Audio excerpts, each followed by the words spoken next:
Estás en Comunicarte, donde la palabra respira. Porque hablar también es crear.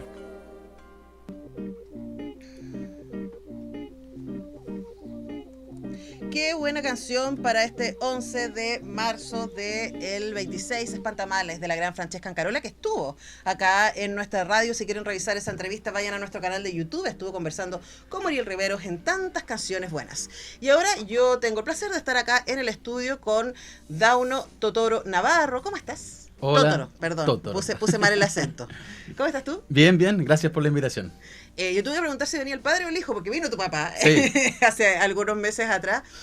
Los dos son escritores y los dos trabajan también con Editorial Seibo. Y Dauno es uno de los autores, de los tres autores, junto a Manuel Castillo Lagos y Roberto Ortiz Leal, de Amalditados, Narraciones Criminales del Siglo XIX, libro que editó Seibo a finales del año pasado y que nos tiene como razón para conversar. Y estamos también con Carlos Enríquez, quien es el ilustrador de este libro de narraciones, porque cada una de las narraciones, se me olvidó que sacáramos imágenes de eso, porque tenemos la portada ahí, pero cada una de las narraciones tiene hermosas ilustraciones, ahí se las muestro, a cargo de Carlos Enríquez. Muchas gracias por la invitación. Feliz de recibirlos a los dos y no se preocupe, no suena súper fuerte el fondo, Sí. pero a la gente no le suena tan fuerte como nosotros. ¡Ay, gracias, Jaime! Es que nos Pero está buena música, nosotros ya no igual. está. Sí, es que amamos a Alice Russell y siempre ella quiere cantarnos fuerte en los Sí, oídos. tiene Pero vozarrón. ya tendrás tu momento, Alice.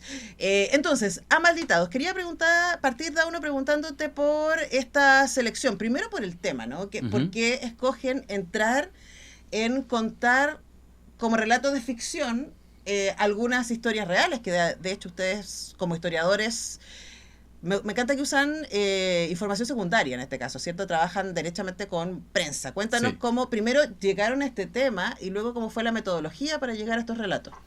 Bueno, con el Manuel y el Roberto fuimos compañeros de historia, somos licenciados en Historia de la Chile, y obviamente hacíamos trabajos en conjunto, íbamos al archivo juntos cuando estábamos en la universidad y estudiábamos.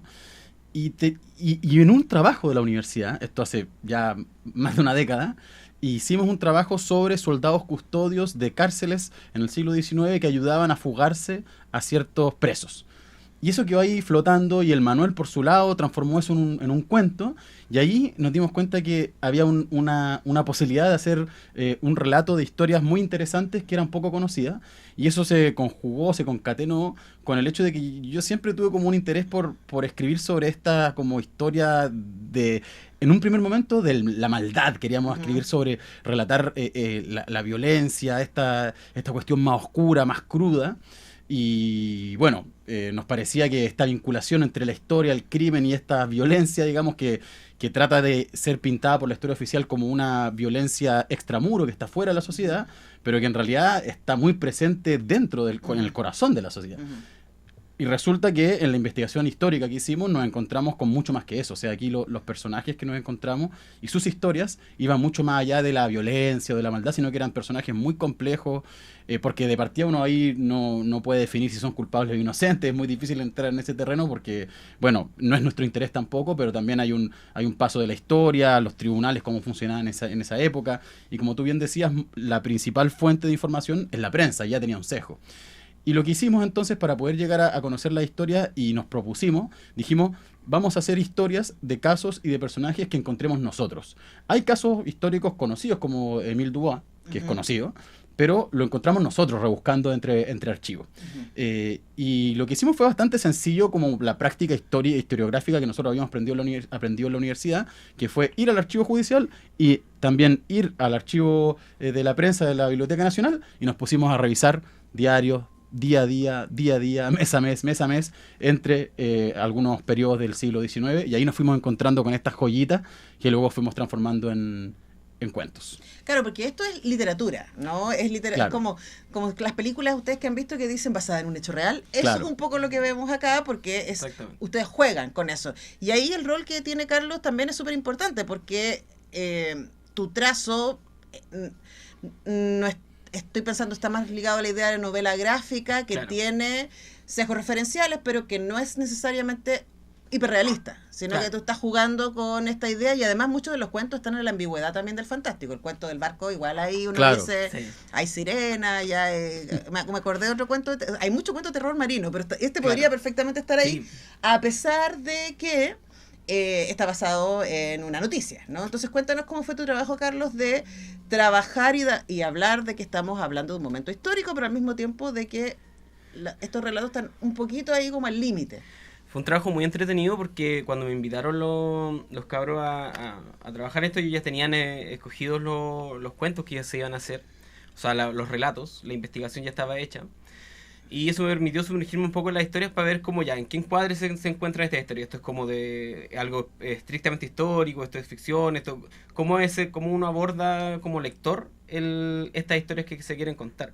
Y a medida que íbamos conversando, yo tenía como dos grandes referentes de cómo se podían dar estas historias, que eran como las películas de vaqueros, como de los western antiguos, porque tenía la idea de que el ciclo estaba naciendo una república y estaba muriendo el Chile salvaje, el Chile indómito. Ujú. Había como una doma de esos territorios. Había un relato respecto a eso. Exactamente. Entonces, y eso era fascinante de leer. Y por otro lado, eran como las historias de terror. Yo venía trabajando en cómics de terror y en portadas de thrash metal. Ujú. Entonces era como muy, ya vamos a dibujar, estos son criminales, bandidos, entonces vamos a dibujar cuchillazos, como asesinatos. Y claro, en realidad cuando fuimos viendo la historia era un poco más como del misterio. Sí. Había una cosa más como de invitar al lector a involucrarse en la historia a un nivel más personal. Para eso fue un largo proceso como de investigación. Principalmente hay dos cómics chilenos que fueron muy importantes. Ujú. Bueno, un cómic, uno venía dentro del otro, que era El Jinete Fantasma y El Manque, de editorial Kimantú y Zigzag, dependiendo del año en que lo busquen. Y los otros serían unos cómics estadounidenses que se llaman Eerie o Weird Tales, que eran Ajá. cómics de terror, cuyas portadas eran muy impactantes. Sí. Hubo todo un juicio contra ellos, de hecho, por ser tan impactantes. Y eso fue con un poco la idea de tomar estas historias, tomar la idea de la crónica roja, como de estas historias están en el periódico, y el periódico no necesariamente tiene que contar el dato, sino que te está contando un relato que Claro. tú tienes que sentir. Ujú. Y eso fue un poco la idea detrás de estas ilustraciones, donde más allá de la fecha o más allá de transportar al lector a una época, era transportarlos al cuento. Ujú. Claro, y además que uno pensaría, es imposible esta foto, ¿no? Claro. O sea, es como esto tiene que ser dibujado en la imaginación. Estoy pensando en esta, por ejemplo, de los Martínez, de la muerte de los Martínez, de estos hermanos bandoleros, ahí aparecen sus tres cabezas. Súper, como en primerísimo plano. Claro. Súper western. Claro, Sí, sí. súper ultra western. Ahora, me parece súper interesante lo que dijiste respecto al Chile salvaje versus la civilización, porque esa es la base, para muchos teóricos, ese es el corazón del western, ¿no? La Claro. idea, el western siempre tiene ahí como la tensión entre lo salvaje, por supuesto desde el occidental, ¿cierto? Claro, Que se ve claro. a las primeras naciones por como supuesto, salvaje, versus la civilización que viene acá instalada en el hombre blanco. Y ahí quería preguntarte, Dauno, respecto a esta fantasía, ¿no? De que ya una vez que se instala la república, Chile se civilizó.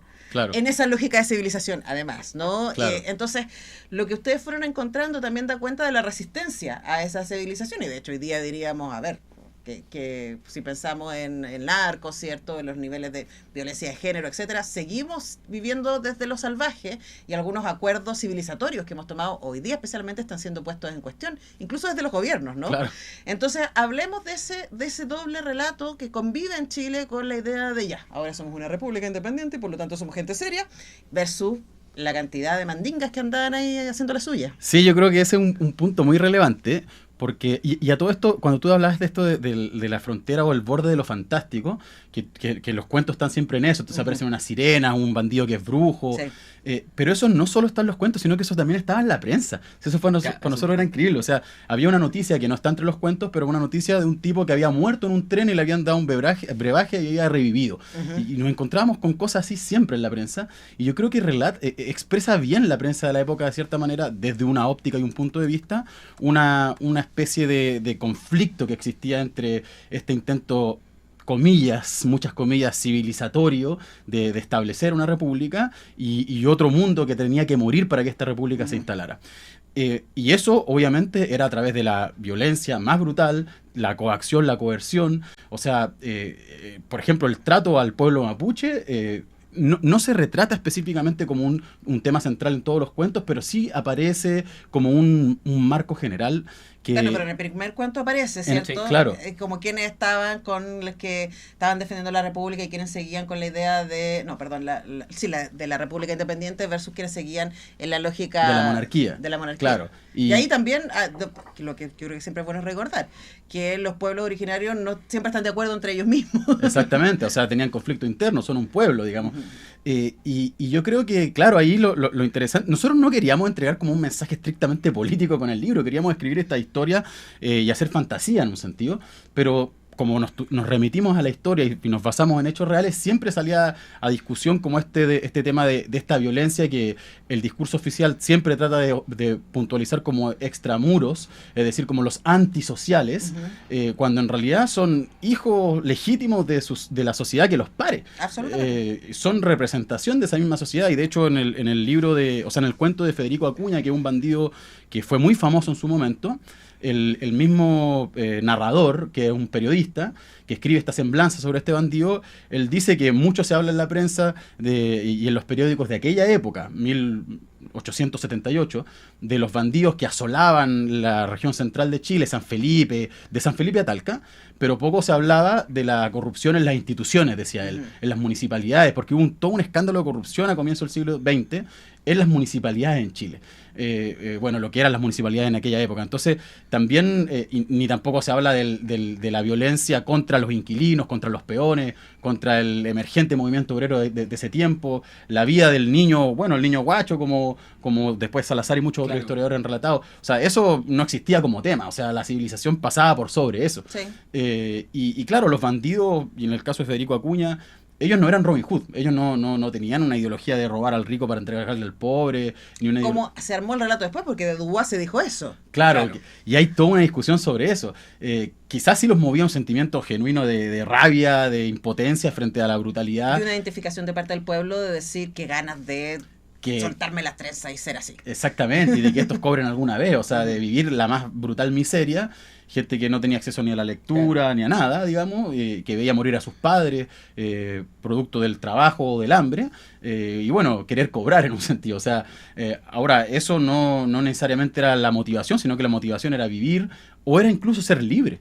Era no subyugarse valga la redundancia, al yugo de las leyes del Estado, que era un Estado bestial y avasallador en un sentido. Sí. ¿No recuerdan qué cuento aparece la cita del el deseo a ser reconocido, a ser recordado? Sí, yo de hecho creo que... Hay una idea de que tu hazaña, la gran Federico hazaña Acuña. en contra de estos, de los malvados que no pueden ser tocados, te reconoce dentro de la sociedad como un aventurero, como una gran hazaña. Claro. Como si voy a ser bandido, voy a ser el más grande bandido de todos.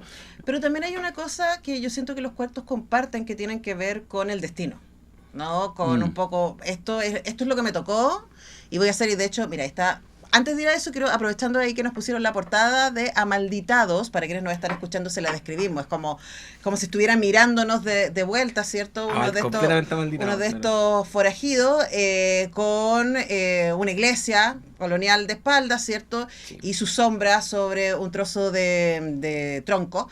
Y antes de pasar a mi siguiente pregunta, Carlos, ya que estamos ahí mirando la portada, quienes nos están viendo en radio.unidad.cl y después en YouTube, esa portada yo siempre me imagino porque está bien competitivo los niveles de dibujos que hiciste para cada relato, claro, ¿no? A mí me parecieron súper interesantes y además muy en el espíritu del libro, que, insisto, no es un libro de historia. Es un libro, es literatura, basada en hechos reales. Entonces preguntarles, no sé cómo hicieron la decisión de decir, esta es la portada, este bandido mirándonos de vuelta es la portada. ¿Cómo llegaron ahí? La portada fueron varias ideas. De hecho, la primera portada era la ilustración del cuento de Semblanzas de Federico Acuña, donde aparecen los caballos asustados. Esa era la idea de portada original. Pero después surgió a través de varias conversaciones la idea de transformar tanto los relatos como la portada en una especie de espejo, de cómo sacar al baile al lector. Uh-huh. La idea de que el amalditado te mira con su gesto de amalditado y te invita ya, así como ¿qué vaya a hacer? ¿cachai? Como es una afrenta frente al lector para tanto invitarlo a leer, pero también para enfrentarse a esta realidad con la cual nosotros el Estado y nuestra historia la ha tratado de tirar bajo la alfombra eternamente. No hemos sido eso. Claro. Como Entonces, si no hubiéramos sido eso. Entonces esa es la idea de la mirada de la Malditao en la portada. Ese de hecho de Federico es como una de las ideas para semblanza de Federico Acuña era literalmente el retrato de Federico Acuña como ahora mirando.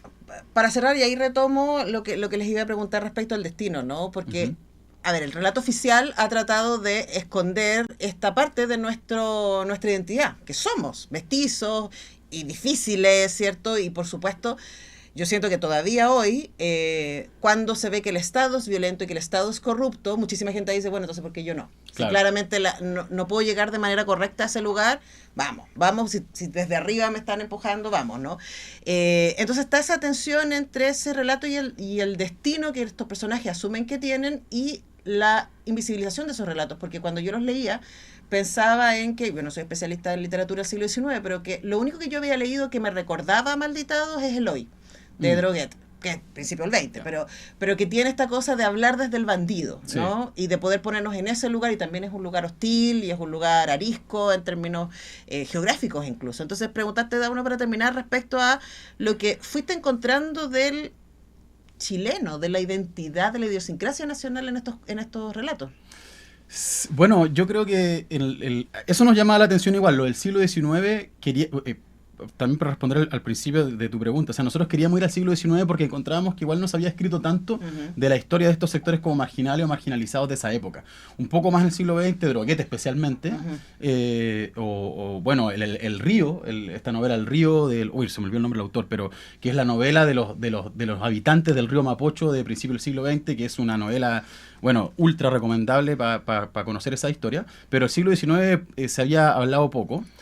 Sentíamos nosotros, ahora siempre uno se encuentra con cosas, evidentemente, nunca vamos a ser los primeros en nada, pero bueno, y sí, yo creo que el aspecto, por ejemplo, de cierto, obviamente las identidades, y eso siempre creo yo que son maleables, se transforman, tienen sus propias contradicciones y su espejo donde se miran los contrarios, entonces a veces mucha gente dice, no, es que el chileno es sumiso, el chileno agacha la cabeza.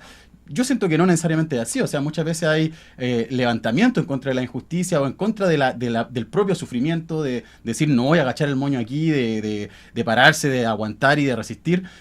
Digo yo, no por reivindicar a nadie en este libro, o sea, estos tipos, muchos de ellos cometieron terribles fechorías. Sí, pero en contextos de profunda violencia también. También, claro. O sea, como había algo en el ambiente que estaba sucediendo. Exactamente, o sea, y al mismo tiempo yo creo que es también una historia especial. No todas las historias son rurales, algunas historias ocurren en la ciudad, unas en la Plaza de Armas, en ese tiempo la Plaza de la Independencia, pero sí otra parte de la historia del campo chileno que poco se cuenta, que muchas veces se cuenta. Bueno, hay historiadores que obviamente lo relatan, que se han metido en eso, especialmente Gabriel Salazar, el tema de algo del bandidaje rural, pero no, nosotros queríamos, o sea, la ficción lo que nos permitía hacer era darle voz a esos espacios que el documento no tenía voz, en un sentido. O sea, porque la historia a la que nosotros llegábamos, que era a través de la prensa, nos decía, ocurrieron estos hechos, el detenido o el preso o el muerto dijo esto, y bueno, pero ¿qué pensaba este personaje? Sí, ¿Qué claro. decía? ¿Qué sentía? ¿Qué veía de él respecto a la sociedad? Obviamente eso es ficción porque no tenemos cómo saberlo. Claro, y aparece la literatura. Ya aparece la literatura y nuestra propia visión, de cierta manera, evidentemente, o de los narradores. Bueno, ya lo saben, Amalditados está en librería, si les tengo además un dato, porque está en oferta en la página de Seibo Ediciones como novedad. Seiboediciones.cl la pueden conseguir, Amalditados de Dauno Totoro. Manuel Castillo, Roberto Ortiz y con ilustraciones de Carlos Enríquez. Carlos, Dauno, muchas gracias a los dos por venir. Muchas gracias por la invitación. Nosotros vamos a la pausa y vamos a seguir hablando del libro porque ya está acá en nuestra radio Beatriz García Huidobro, editora de Ediciones Universidad Alberto Hurtado, para hablar de esta novedad, Gabriela Mistral, Rebelde Magnífica, y también del trabajo tremendo que están haciendo desde esa editorial. Ya regresamos.